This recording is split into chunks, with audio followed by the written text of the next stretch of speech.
อ่าสบายดีท่านผู้ชมท่านผู้ฟังที่เคารพขอต้อนรับรายการท่านผู้ฟังค่ะกับบรรยากาศมื้อนี้เป็นเช้าๆของ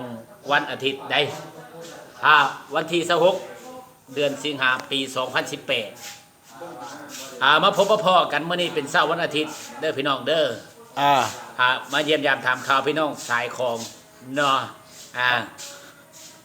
พิเศษภาคต้นสายเหนือนะเด้อ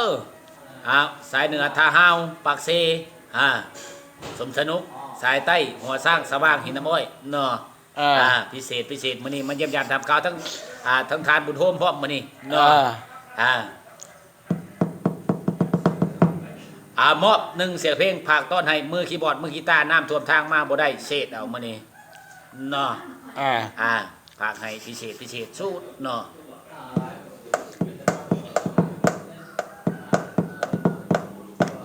อยู่หินน้ำอ้อยได้แฟนแม่ห้างไปอยู่หัวสร้างได้แฟนผู้สาวตอนย้ายไปอยู่ท่าห้าวตอนย้ายไปอยู่ท่าห้าวว่าชิลมผู้สาวไปพ่อแต่เมียเขามาอยู่กระเบาแห่งเศร้าหัวใจลงหักสาวบัวไข่น้ำตาไหลเบิดคืนกลางเว้นได้แต่ยืนทุกวันคืนคิดฮอดสาวนาสัง